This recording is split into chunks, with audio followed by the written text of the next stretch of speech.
Hello दोस्तों, Jharkhand lovers में आप लोगों का बहुत बहुत स्वागत है। यदि आप इस चैनल में नए हैं तो इस चैनल को सब्सक्राइब, साथ ही साथ बेल आइकन को प्रेस करना ना भूलें। स्टेट लेवल या सेंट्रल लेवल में जितने भी परीक्षाएं होंगी वो आप लोगों के लिए लाभप्रद होगा। तो हम लोग ज़्यादा देर न करते हुए हम लोग पहले क्वेश्चन की ओर चलते हैं। तो पहला क्वेश्चन है, यामिनी कृष्णमूर्ति निम्नलिखित में से किस नृत्य से संबंधित हैं? Option A Kathakali, option B Bharatanatyam, option C Odissi, option D Manipuri. फिर से क्वेश्चन सुन लीजिएगा।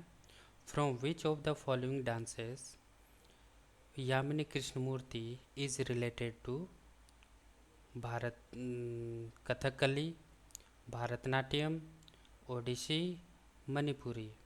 तो इस क्वेश्चन का राइट आंसर हो जाएगा ऑप्शन बी भारतनाट्यम। चलिए थोड़े डिटेल से जानते हैं। जैसे कि यामिनी कृष्णमूर्ति भारतनाट्यम के लिए जानी जाती हैं, उसी प्रकार से भारतनाट्यम का उद्गम तमिलनाडु से है, कुचिपुड़ी का उद्गम आंध्र प्रदेश से है, कथकली का उद्गम केरल से है, ओडिसी का उद्गम उड़ीसा से है, मणिपुरी का उद्गम मणिपुर से है। साथ ही साथ कथक का उद्गम उत्तर प्रदेश से है और मोहिनी अट्टम का उद्गम जो कि केरल से है। ये सभी एग्ज़ाम में बहुत ही ज़्यादा पूछे जाते हैं, तो आप लोग इसको ज़रूर से याद कर लें। तो चलिए नेक्स्ट क्वेश्चन की ओर चलते हैं। पुरी में रथ यात्रा जो होती है वो किस हिंदू देवता के सम्मान में मनाई जाती है? तो ऑप्शन है Vishnu, option B Ram, option C Shiv, option D Jagannath. तो इस क्वेश्चन का राइट आंसर हो जाएगा ऑप्शन डी जगन्नाथ। तो चलिए इसके बारे में थोड़ी सी जानकारी ले लेते हैं। तो जैसे कि पुरी में रथ यात्रा जगन्नाथ हिंदू देवता के सम्मान में मनाई जाती है। यह जून जुलाई के महीने में मनाया जाता है, जब भगवान जगन्नाथ के रथों को उसके बड़े भाई कौन हुए? बलभद्र। और उनकी बहन कौन हुई? तो देवी सुभद्रा। कौन है? देवी सुभद्रा के साथ पूर्व मुख्य सड़क पर लाया जाता है। तो यह किस समय मनाया जाता है? ये जून जुलाई के महीने में मनाया जाता है। और उनके बड़े भाई का क्या नाम है? तो वो बलभद्र। और उनकी बहन का क्या नाम है? सुभद्रा। इसी चलिए नेक्स्ट क्वेश्चन की ओर। सरदार सरोवर बांध किस नदी पर बनाया गया है? Option A Tapi, option B Narmada, option C Mahi, option D Krishna. तो इस क्वेश्चन का राइट आंसर हो जाएगा, कौन सा होगा? Narmada, option B. कौन सा हो जाएगा? Option B. तो चलिए थोड़ी सी डिटेल से इसके बारे में भी जान लेते हैं। जैसे कि सरदार सरोवर बांध नर्मदा नदी पर बनाया गया है। इसका निर्माण वर्ष 2017 में किया गया था और इसके साथ भारत के 4 प्रमुख राज्य जो कि इस परियोजना का लाभ उठाते हैं, जैसे कि महाराष्ट्र, मध्य प्रदेश, गुजरात और राजस्थान। ठीक है, चलिए नेक्स्ट क्वेश्चन की ओर। पेट्रोलियम निर्यातक देशों के संगठन ओपेक का मुख्यालय कहाँ स्थित है? तो ऑप्शन है Tehran, option B Beijing, option C Vienna, option D Switzerland. तो इस क्वेश्चन का राइट आंसर हो जाएगा ऑप्शन सी वियना। कौन सा? वियना। तो चलिए डिटेल से इसके बारे में भी जान लेते हैं। तो पेट्रोलियम निर्यातक देशों के संगठन जिसको हम लोग ओपेक कहते हैं, उसका मुख्यालय वियना। वियना किसकी राजधानी है? तो वो ऑस्ट्रिया की राजधानी है। ऑस्ट्रिया की राजधानी है। इस संगठन के अंतर्गत कुल 14 देश सम्मिलित हैं, जिसमें ईरान, इराक, कुवैत, सऊदी अरब और वेनेजुएला ये 5 संस्थापक हैं। इसके साथ साथ संयुक्त अरब गणराज्य, लीबिया, अल्जीरिया, नाइजीरिया और अन्य 5 देश सम्मिलित हैं। बोला जाता है वियना को यूरोप की सांस्कृतिक राजधानी भी कहा जाता है। इसको एडिशनल तौर पर याद कर सकते हैं। ठीक है, आपको बस यही याद रखना है कि ओपेक की मुख्यालय कहाँ है, तो वो वियना में है और किसकी राजधानी में अगर से पूछा जाए तो इसका आपका ऑस्ट्रेलिया की राजधानी वियना है। इस और एडिशनल के तौर पर याद रख सकते हैं कि इसमें 14 कुल देश सम्मिलित हैं इस संगठन में। चलिए नेक्स्ट क्वेश्चन की ओर। निम्नलिखित में से संघ लोक आयोग के अध्यक्ष और सदस्यों की नियुक्ति कौन करता है? ऑप्शन ए राष्ट्रपति, ऑप्शन बी संसद, ऑप्शन सी प्रधानमंत्री, ऑप्शन डी मुख्यमंत्री। तो इस क्वेश्चन का राइट आंसर हो जाएगा ऑप्शन ए राष्ट्रपति, जो कि लोक सेवा आयोग के अध्यक्ष और सदस्यों की नियुक्ति करते हैं। तो चलिए थोड़ी सी जानकारी ले लेते हैं इसके बारे में। तो जैसे कि यहाँ संघ लोक सेवा आयोग के अध्यक्ष और सदस्यों की नियुक्ति कौन करता है, तो वो राष्ट्रपति द्वारा की जाती है। संविधान के कितने अनुच्छेद के अंतर्गत में?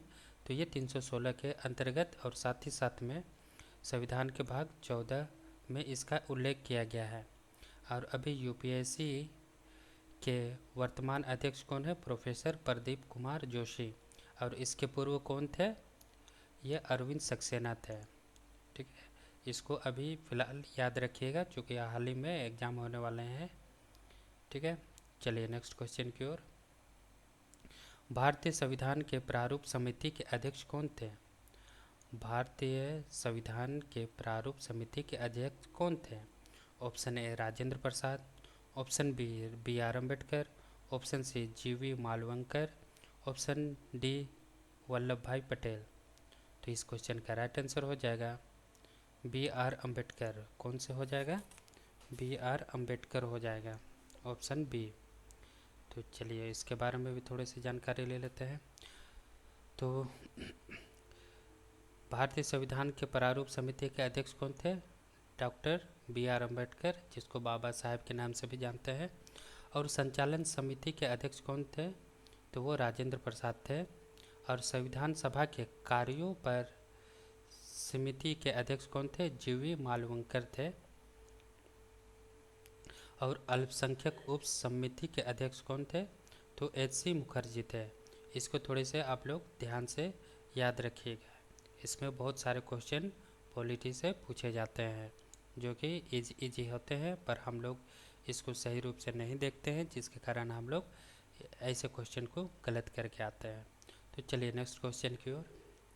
निम्नलिखित में से कौन सी नदी तिब्बत में राक्षस तल झील से निकलती है? निम्नलिखित में से कौन सी नदी तिब्बत में राक्षस तल झील से निकलती है?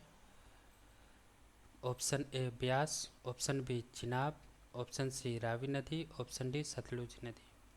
तो इस क्वेश्चन का राइट आंसर हो जाएगा ऑप्शन डी सतलुज नदी। चलिए जानकारी ले लेते हैं। तो सतलुज नदी तिब्बत में राक्षस तल झील से निकलती है। यह सिंधु नदी की 5 सहायक नदियों में से सबसे लंबी नदी है। कौन सी? 5 सहायक नदियों में से ये सबसे लंबी नदी है सतलुज। सतलुज शिमला बिलासपुर से बहते हुए भाखड़ा गांव से निकलते हुए पंजाब में प्रवेश करती है। कहाँ से निकलती है? तो शिमला से होते हुए बिलासपुर से बहते हुए वो भाखड़ा गांव में निकलते हुए वो पंजाब में प्रवेश करती है। तो इस क्वेश्चन का राइट आंसर हो जाएगा ऑप्शन डी। चलिए नेक्स्ट क्वेश्चन की ओर। निम्नलिखित में से कौन सा शहर डेनिपर नदी के किनारे स्थित है? Option A Kyiv, option B Vienna, option C Moscow, option D Hamburg. तो इस क्वेश्चन का राइट आंसर हो जाएगा ऑप्शन ए क्यू। कौन सा हो जाएगा? Option A Q. तो चलिए थोड़ी सी जानकारी ले लेते हैं। कीव शहर किसके किनारे है? तो डेनिपर नदी के किनारे स्थित है। जैसे कि रूस में मॉस्को नदी बहती है, यूक्रेन में डेनिपर नदी बहती है, जर्मनी कौन सी? एल्बी नदी, ऑस्ट्रिया में डेन्यूब नदी जो कि बहती है। इसको याद रख लीजिएगा कौन कौन सा है। रूस में मॉस्कोवा नदी है, यूक्रेन में डेनिपर नदी है, जर्मनी में एल्बी नदी है, और ऑस्ट्रिया में डेन्यूब नदी है। इसको याद रख लीजिएगा। चलिए नेक्स्ट क्वेश्चन की ओर। निम्नलिखित में से एक हड्डी को पसलियों से कौन जोड़ता है? यहाँ पर करेक्शन कर लीजिएगा, यहाँ पसलियों लिखा हुआ है। ठीक है, को कौन जोड़ता है? तो ऑप्शन ए स्नायु, ऑप्शन बी हड्डी, ऑप्शन सी कंडरा, ऑप्शन डी उपयुक्त में से कोई नहीं। तो इस क्वेश्चन का राइट आंसर हो जाएगा ऑप्शन सी कंडरा। कौन सा हो जाएगा? ऑप्शन सी कंडरा हो जाएगा। कंडरा यह एक संयोजी ऊतक है। यहाँ पर एक लिखा हुआ है, थोड़ा सा मिसिंग हो गया है। कंडरा एक संयोजी ऊतक है जो हड्डियों को मांसपेशियों को जोड़ता है। कौन जोड़ता है? हड्डियों को मांसपेशियों से जोड़ता है। ठीक है। और स्नायु ऊतक क्या होता है? यह एक हड्डी को दूसरे हड्डी से जोड़ता है। यह हड्डी से जोड़ता है, यह मांसपेशियों से जोड़ता है। इसमें आप लोग ध्यान दीजिएगा। कंडरा हड्डी को मांसपेशियों से जोड़ता है, स्नायु हड्डी को दूसरे हड्डी से जोड़ता है। चलिए नेक्स्ट क्वेश्चन की ओर। विटामिन डी का रासायनिक नाम क्या है? Option A retinol, option B riboflavin, option C thiamine, option D calciferol. तो इस क्वेश्चन का राइट आंसर हो जाएगा ऑप्शन डी कैल्सिफेरॉल। तो चलिए डिटेल से जानते हैं। जैसे कि कैल्सिफेरॉल विटामिन डी का रासायनिक नाम है, उसी प्रकार से रेटिनॉल को क्या बोलते हैं रासायनिक के नाम से? तो विटामिन ए।